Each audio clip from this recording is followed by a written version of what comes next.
So our lesson today is lesson 6, In the Crucible with Christ, and the title is, Struggling with All Energy. That's the title.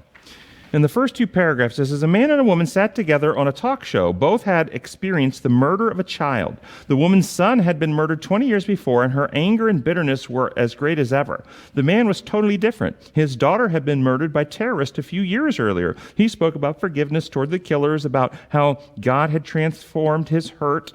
However terrible the pain, this man had become an illustration of how God can bring healing to the darkest moments of our lives. How can the 2 people respond so differently? What are your thoughts? I think a lot has to do with the type of personality they have, how they deal with something. The personality, she says, may have a lot to do with it. Does being a Christian help one cope with trauma and loss? Absolutely. Sometimes. Does prayer help? Yes. What if one were to write a computer program that had their computer pray for them several times each day? Would that help? No. Well, why not? We're sending prayers to God, aren't we? No. What if we don't write a computer program? We have beads, prayer beads, and we have a prayer on each bead, and we just rub those beads through our hands every time we rotate the beads, symbolizing prayer. Would that help? What if we made a prayer wheel? And these prayer beads and prayer wheels are things people have done. And we write a prayer on a wheel, and we spin the wheel. And every time the wheel goes around, we believe that a prayer ascends to God. Would that help us in a situation like this? If we believe it did, it might. And how would it help us?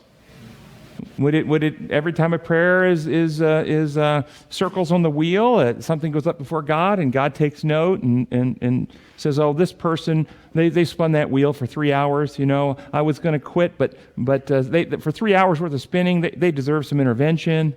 I'm tired of seeing all these prayers ascend off this wheel. I'm going to have to do something. So I'll shut that wheel down." Is that how it works? Is that how it helps deal with trauma and loss? What is the purpose of prayer? What is it? And what's its purpose? If we're going to pray, I suspect that the person who experienced grace and the forgiving attitude, I suspect they probably had some prayer life going on there. What would be the purpose of prayer? What's its? Change us. Oh, change us, she said. Both of you said change us. Does it matter to whom one prays? Does that matter? Does it matter for what one prays? Yes. Does that matter? Does it matter with what attitude one prays? Yes.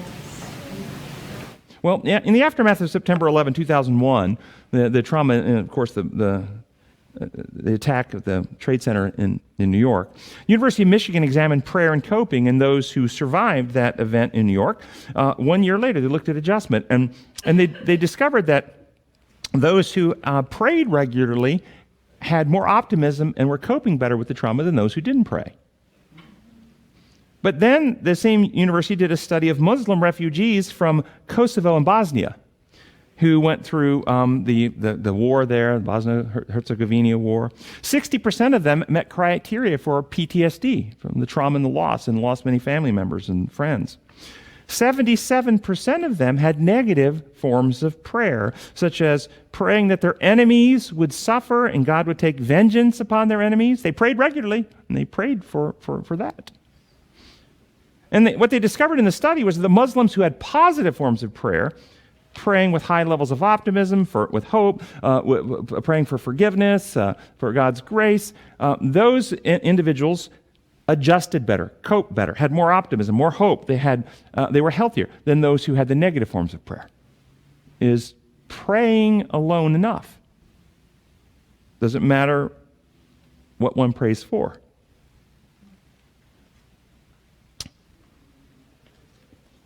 So what makes a difference in a person's response to trauma? Personality?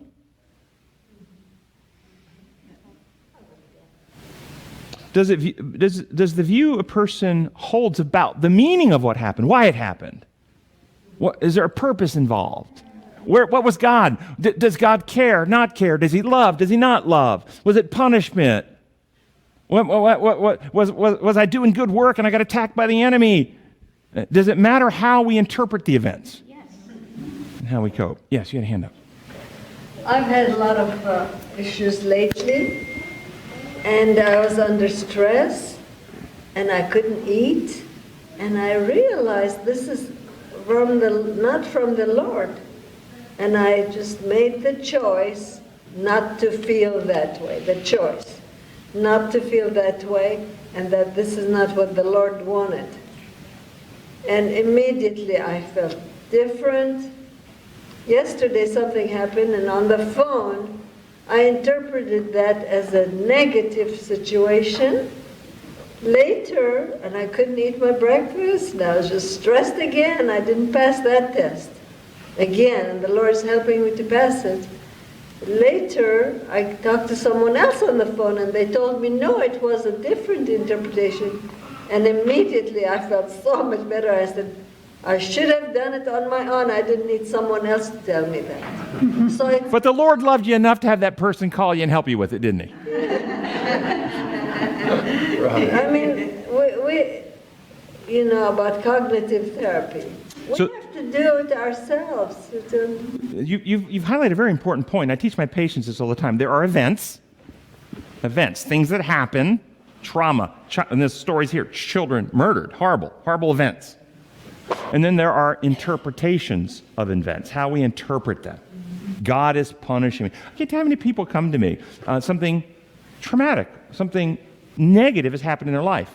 A child wasn't murdered. A child got a negative medical diagnosis, something bad medically, seizures or cancer or something. And my patient comes to me, why is God punishing me by giving my child cancer? No, the event, cancer. God punishing me by giving my child cancer, that's an interpretation, isn't it? Yeah. They're not the same. And so this is what you're pointing out. The event, phone call, interpretation has a significant impact.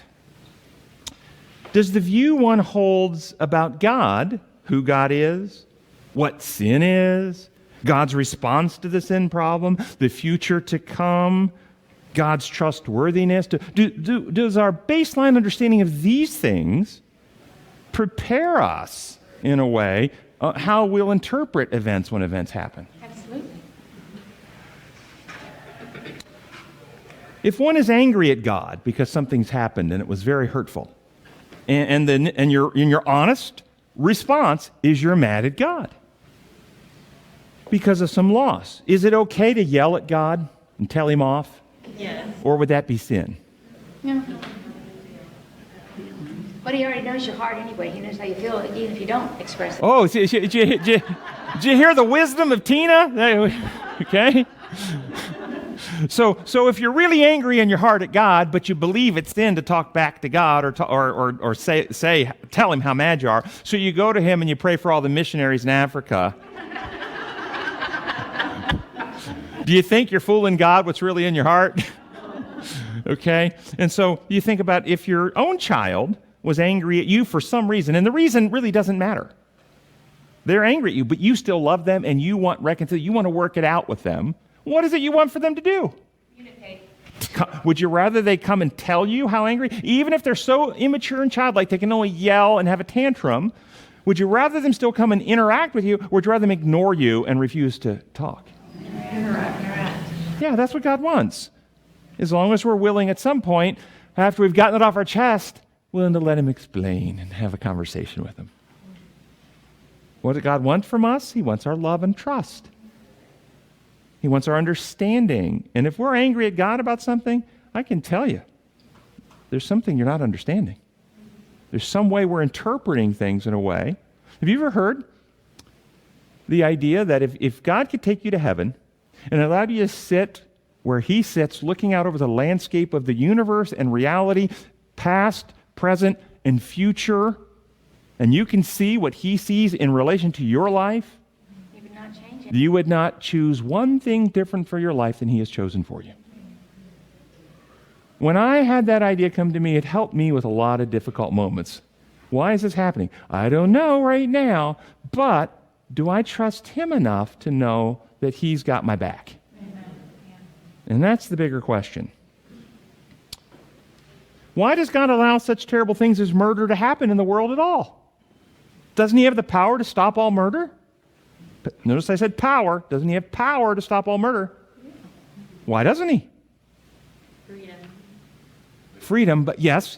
The point being, if he used power to stop it all, what is immediately lost? Freedom is lost, but then what else is immediately lost? Love is lost, and what else is lost? All individuality of personhood, your identity. You're only a simulation at that point. You're not a free, sentient, and sapient being anymore. You're just a program, a puppet, a robot at that point. And robots can't love. That's why he doesn't do it. Sunday's lesson.